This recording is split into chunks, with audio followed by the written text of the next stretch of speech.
And the thing about competitive positioning and all these things, I almost think about it as a hack, right? Because no matter who you are, what you're trying to buy, each of us, we have a mental map of the alternatives in our head. When we identify our distinct capabilities and we can point out to our potential buyers, we're helping them to place us in their mental map. We're helping them to kind of see the big differences. You are listening to This is Product Marketing, brought to you by Product Marketing Hive, the product marketing community that gives back. I'm your host, Louise Liu. Product Marketing Hive and this podcast are supported by Product Marketing Edge, a technology product marketing consulting firm. In this episode, Talya Heller, founder of Down to an A, shares her thoughts on product differentiation. Let's dive into it right now. So Talya, welcome to the show. Thank you for having me. Good to be here. To get started, tell us a little bit about yourself and your product marketing journey. Yeah, for sure. So product marketing is actually my third career. I've been in product marketing for about 8 years, both at established pre-IPO companies and as a founding PMM in smaller companies as well. A little over a year ago, I started Down to a T, my consultancy, and I kind of started doing it as a consultant, working with other mainly SaaS B2B companies, usually sales-led, that are selling expensive, hard-to-sell products, and really more focused on competitive positioning and messaging. Before product marketing, I started my career as a PMO at HP, so the opposite of startup.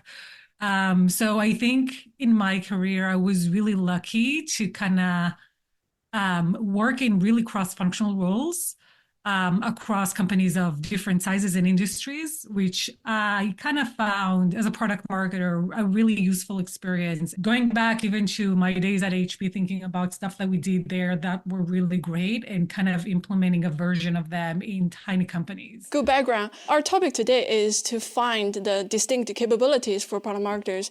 So before we dive further into the topic, from your experience, what are the misconceptions or common mistakes you've seen product marketers encounter when they're trying to identify the product differentiators? Yeah, so it's a really interesting question. I think for that topic specifically, I think a lot of us confuse capabilities and features. And I think we kind of think about these things as, like the same thing, maybe like with a different name. And maybe it's my product background. I'm very disciplined about asking myself these questions as I'm working on things, whether it's positioning or copy.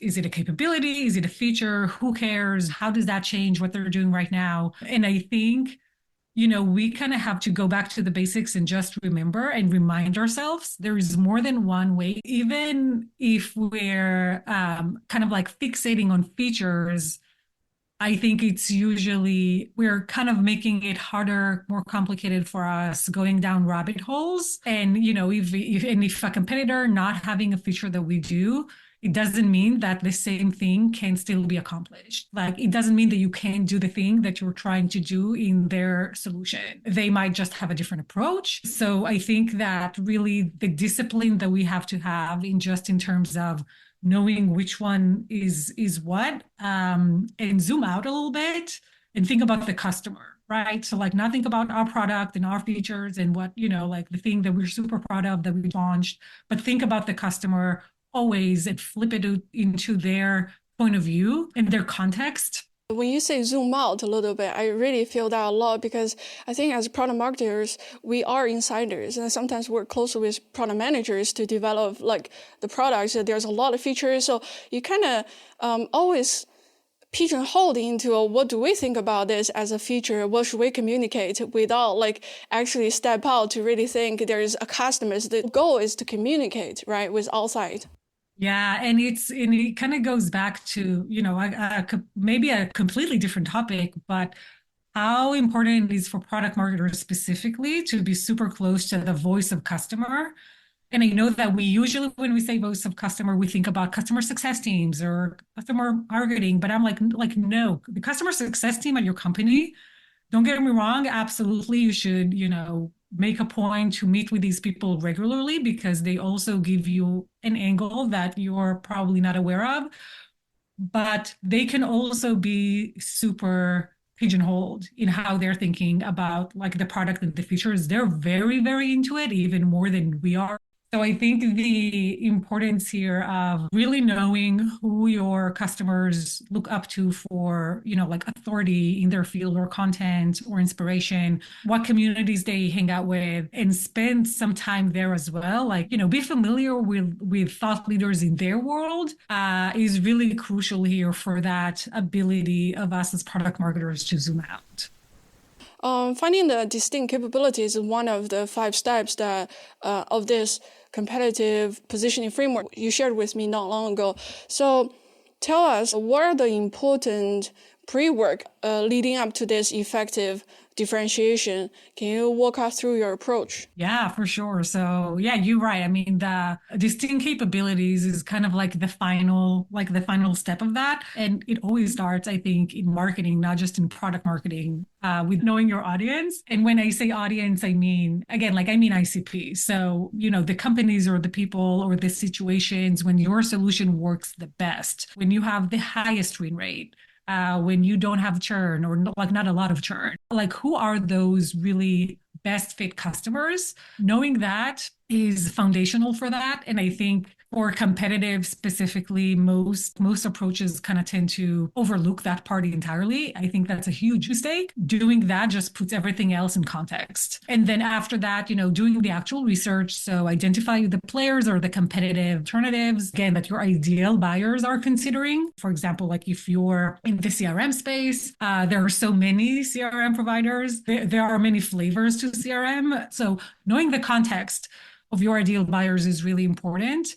So you can really be effective in the competitive research that you're doing, right? Because every category is so crowded. You have to narrow it down to the ones that are relevant to your audience. And then even when you do that, I'll say it again, we kind of talked about this at the very, very beginning, but focus on their go-to-market strategy rather than on their features. So what I mean by that, what types of companies do they go after? What are they focusing on internally? And you can, are they more like engineering driven or sales driven or a marketing driven company? And you can find these things out pretty easily, actually. When they're telling their story, who's the villain? Who are they positioning against? Who are they going after? What's their content strategy? Again, we kind of talked about really knowing the intimate details of your audience in terms of who they look up to for authority, kind of seeing what approaches these competitors have to these, engaging with thought leaders. Maybe it's partnerships also, what channels or what avenues they're using. So when I say focus on go-to-market strategy in your competitive research rather than on features, that's what I mean. And then after you kind of have a good lay of the land of how that looks like, you can really focus on who matters most, right? Because when you are focused on the go-to-market strategy of your competitors, you have a lot more clarity who's actually relevant to your target audience. Okay, you have these competitors, they're going after completely different types of industries, or for some reason they can play well in the industry that you're focused on. Maybe it's a very highly regulated industry or something like that, and they're not compliant. So your ICP is not going to even consider these companies. Once you kind of know who to weed out from the process and who you can, we call it like the quick dismiss, right? It's like, oh yeah, that company, they're great, but they're really not geared towards companies that are, 1, 2, 3, 4, which kind of describes your ICP. So when you're having the conversations with them, it's really easy, like you can easily deposition these other companies without saying that they're awful, right? Like you're not saying that they're bad, you're just saying that they're better suited for different audiences. And then the distinct capabilities really comes into play in this stage. So once you kind of narrow down the list of companies or that your ICP is actually considering, then you have to look at yourself and identify your distinct capabilities. And it's fine that you don't have one that it's not a single differentiation point that you have against each of these. We usually aim for a list of 4 or 5 things. that you can confidently say, we're amazing at that. And our audience, our ideal buyers care about these things. And then you can compare these capabilities to each of these competing approaches. You can immediately point out to your areas of strength. And again, you're not punching anyone down or you're not saying they're terrible or anything like that. You're just kind of giving even almost like analytical interpretation for your buyers. And the thing about competitive positioning and all these things, I almost think about it as a hack, right? Because no matter who you are, what you're trying to buy, each of us, we have a mental map of the alternatives in our head. And the alternative can be at different types of companies that does what we do, or it can be, Excel, or it can be doing things in a completely different way. When we identify our distinct capabilities and we can point out to our potential buyers what areas we can provide, what capabilities we can offer them that don't exist in other approaches, where we're helping them to place us in their mental map. We're helping them to kind of see the big differences, really. It's all about seeing the difference and then counting on them to connect the dots and kind of figure out, okay, which things I value the most, which decision I'm going to make that I'm going to feel good about in a year. I think the idea of differentiation, besides making your product stand out, but also in the buyer's head, is helping them to make decision, right? Right? You're just helping them to understand in what context that you are the best choice for them. From customer point of view, they will show appreciation of how you saving them effort, the time to help them to understand the market landscape, right? Exactly, and it's exactly that. So it's not about you coming off as, trying force them to buy your solution. Like you're not being like overly salesy. It's like you're not trying to tell them why you're better. You're just trying to show them how you're different. And, if you know them really well, then the distinct capabilities that you identify would resonate with them and they will be able to connect the dots and figure out that, oh, for my situation, I see how this is different, and for my situation, I think it's better.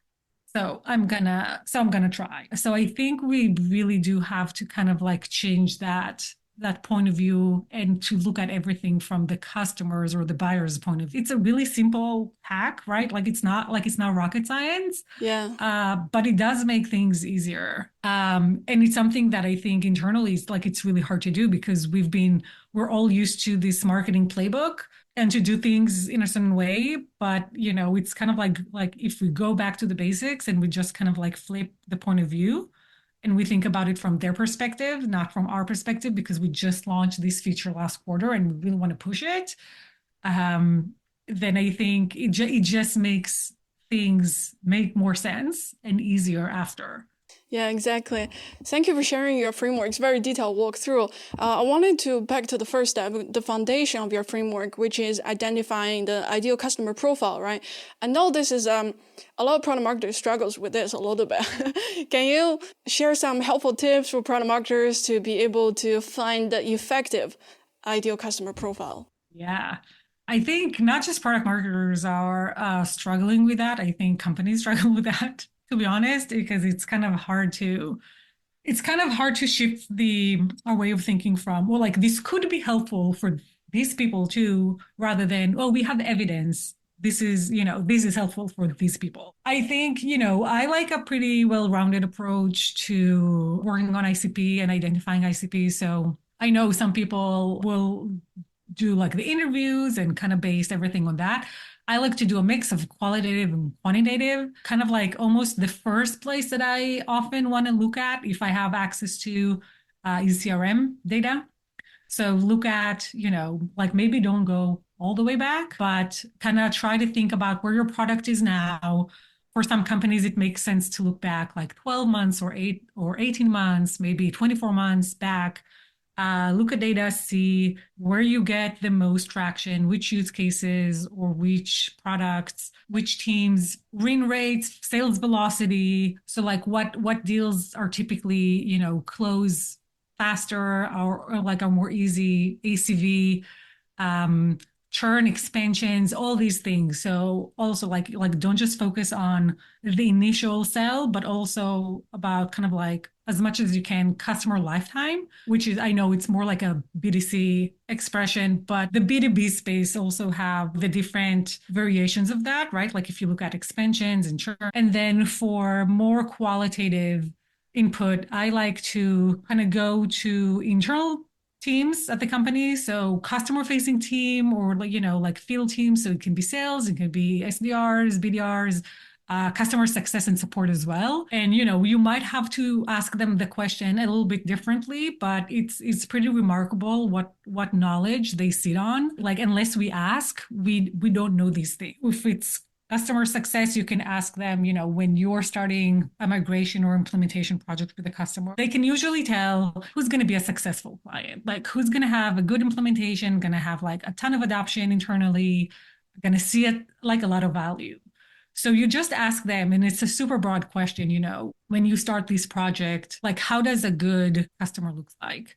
You just let them talk. Each of them will take you to a different direction. It's going to be fascinating to hear the responses. And you can kind of ask a different variation of that question. Your sales team, when they get on a call, they're on a demo, they can usually tell what's a good fit and what's not. Just ask them the same question and see what they say. They can really go deep. You will be surprised what you can find from these reactions. And then naturally, I think kind of like the most maybe like obvious thing, try to see if you can get some time with some customers. Of course, you have to ask them different questions, but, kind of try to get their POV, what made them choose, what make them expand or not churn, or to prospect. So, if you're already doing win-loss analysis on a regular basis, then great, then you probably already have a foundation for that. When you don't have that access to customers, or even if you don't have a ton of access to the customers, because I know that part can be really tricky. I think the first two are easy. That part can be tricky.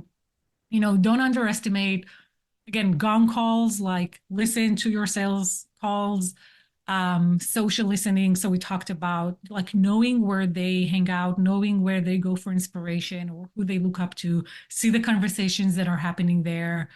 We have Reddit now, which is kind of like, I feel like it's another hack. Great source for, there's a subreddit for almost anything, but really know your customers and know where to look for these insights. Earlier you mentioned we kind of have to learn to look beyond product capabilities, right? When it comes to positioning and differentiation, how should product marketers think about other areas in terms of differentiation? For example, you mentioned the customer services, like any other factors that we should consider to make our solution stand out? Yeah, for sure. So, I mean, yeah, you kind of hit the nail on the head, right? Like product related differentiators are becoming harder to find, right? Everything is kind of commoditized.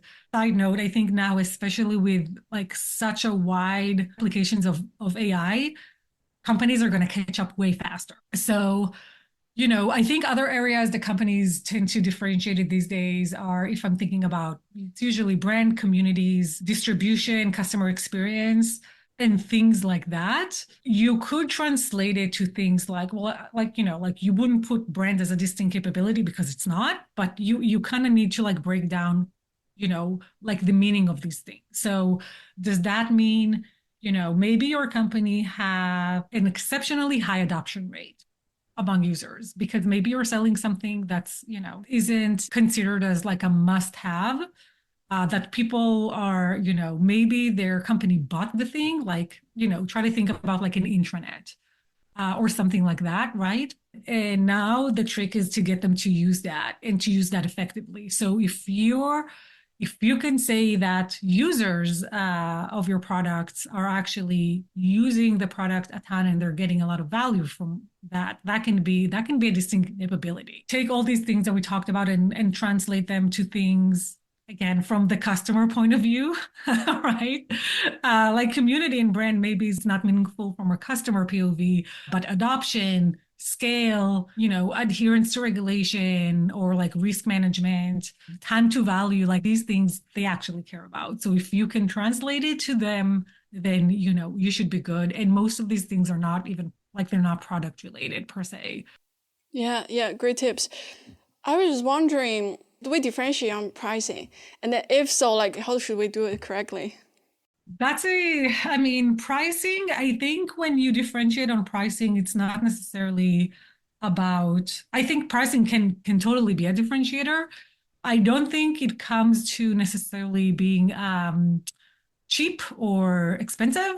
Like, I don't think it's the actual price tag. I think maybe it's more the pricing levers. For examples, like, is your invoice at the end of the month, is it going to be the same number every month or every year, or is it going to change due to something else, due to usage, or I don't know, maybe it's dynamic pricing, things like that. So I think like thinking about it from that point of view. Oh, like another side note, again about AI with pricing is that there's a lot of talk now.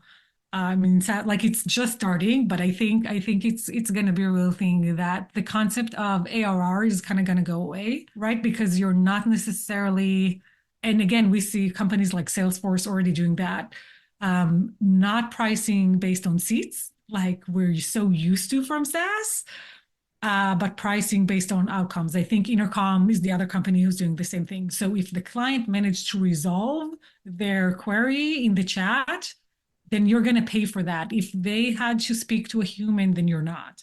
So really interesting concept. So that can be like, I think that is now a differentiator, right? So right now it is. Um, in a year or two, maybe more companies will catch up to that, and maybe it's going to be less of a differentiator. But right now, that is 100%. In your framework, the final step is coming up to a competitive matrix, right? Tell us a little bit more about what it is and then how, as a product marketer, we can use it effectively in our product marketing efforts. Yeah, that's my favorite step of the way. I like it so much because it's so simple. I like simple things. I think our colleagues like simple things too, because again, like we're so in the weeds, we tend to overcomplicate things.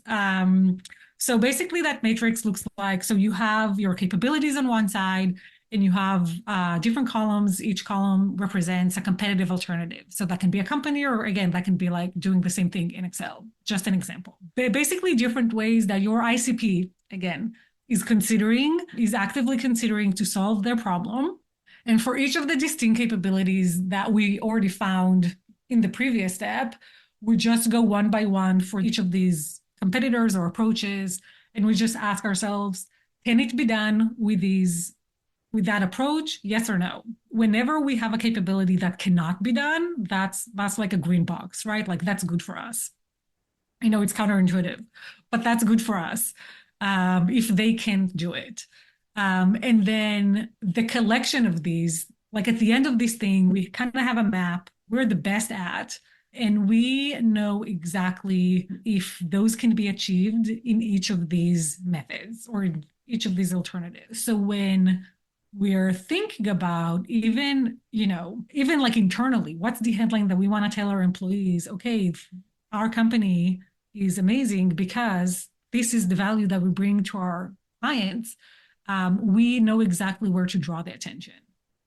So even if we don't have a capability that kind of won the green box in each of these competitors, that's fine. Sometimes we do, which is great. And then we kind of know, okay, like this is kind of like the most, common denominator of all of these things. This is the first thing that we're going to talk about.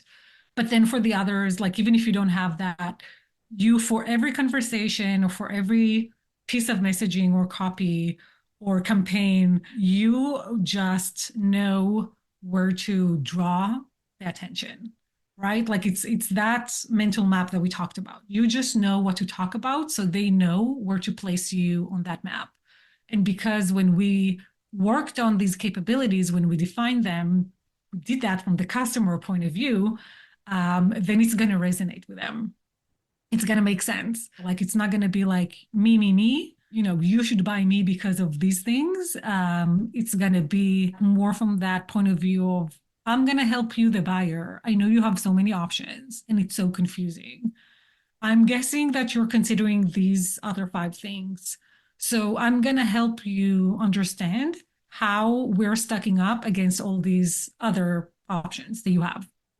And again, you kind of count on them to connect the dots and to come to the conclusion of, what's most important to them. Any final thoughts that you would like to share with our audience? Yeah, I think, positioning can be really daunting. I get it. I'm like, and sometimes you're positioning a whole portfolio, and especially if the company's been around, there's internal beliefs that you don't know how people are going to take it. So, but I think again, kind of showing that thought process, incorporating feedback, not relying just on yourself. Again, like these internal stakeholders that we talked about, like at the very, very, very beginning, are really important because whenever someone says something that more based on their beliefs, you can kind of say, well, like this came up in the conversation with this person, that person, that person. And it's really powerful for you as a product marketer when you're working on something like that. Remind, like, it's not just me sitting in my room or in my home office and typing stuff. No, I'm just synthesizing all the information that I'm hearing. You've got this. Just kind of go back to the basics, trust the process. That is the one thing I will say. Trust the process,